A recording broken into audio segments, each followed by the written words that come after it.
Hi guys, welcome to my channel again, Ida's Mix Corner. And ganang gabi sa lahat, umaga, tanghali, worldwide.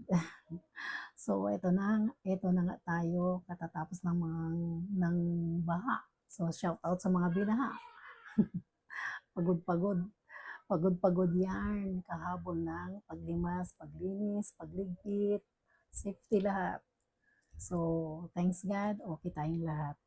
Now, shout out sa lahat, shout out kay Kuya Bal, ang ating founder ng Kalingap, ama ng Kalingap, kay Ate Edna Vlogs, ina ng Kalingap, at sa ating gwapong si Kalingap Rab, kanyang asawang maganda, supportive, si Miss Jack Matubang. So guys, shout out kay Kalingap Edo, kay Baby Biancy, kasi ang ating content ngayon, ating topic ay ang first time groundbreaking ceremony ng lupa ni Bibi Biancy. So, congratulations Bibi Biancy. Talagang proud na proud ako kay Kalingap Rab. Bilib na bilib ako kasi tingnan mo, level up ang kanyang mga pabahay ngayon. May groundbreaking na. And lucky si Bibi Biancy kasi sa lahat-lahat, siya ang pinakaunang nagkaroon ng groundbreaking. And salamat sa mga sponsors, mabait na mga sponsors, big sponsors, mga followers, mga viewers, solid supporters ng Kalingap. At saka shout out sa mga lahat ng mga love teams na grupo na sumusuporta sa lahat ng mga vlogs ni Kalingap Rab, nagmamarathon. Salamat sa lahat sa inyo na pinagtutulungan natin to para sa advocacy ng mag-amang matubang. Now, ito na tayo ngayon. Ang ganda ni Bibi Biancy, di ba? Si Kalingap Edo. Thanks Kalingap Edo at yun, sa guide mo kay Bibi Biancy. At Bibi Biancy, ang masasabi lang namin, huwag kang magbago,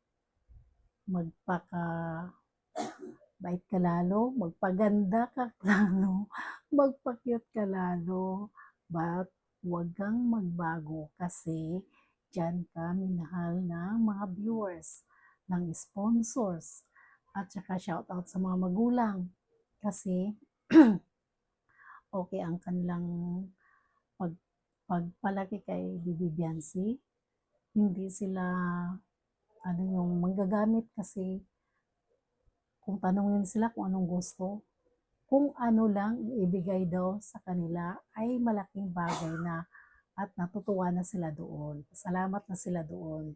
Pero ang nangyayari, mas sobra pa doon sa kanilang gusto ang binigay sa kanila na biyaya. So, eto na ngayon, ang masasabi lang natin, kasi sabi ni Kalingap Rab kanina sa kanyang live, guys, kung pwede daw, ang mga scholars, mga Kalingap Angel, huwag munang magbo-boyfriend, unahin yung kanilang pag-aaral. Pero, may twist. Kasi marami nagsabi, pwede naman na pang inspiration lang daw. Pwede daw ng mga third year college na. Pwede din daw ng malapit na mag-graduate. Pero, nasabi niya Kalingap, pwede silang mag-girlfriend, mag-boyfriend, boyfriend, basta i-flat 1 nila at saka 1.5 ang grado. So, very challenging. Ngayon, ang akin dyan, nakikita ko, sabi ko, road to forever yan.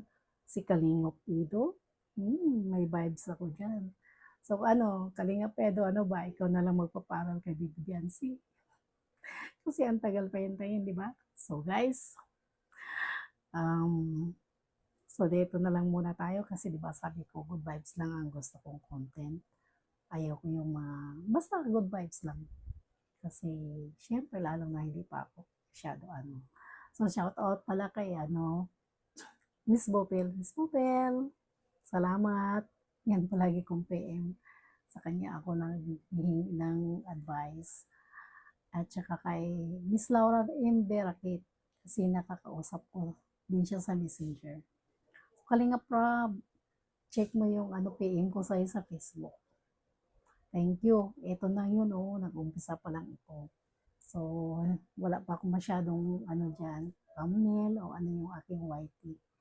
So guys, sana sundan nyo ang aking channel and Ida's Mix Corner.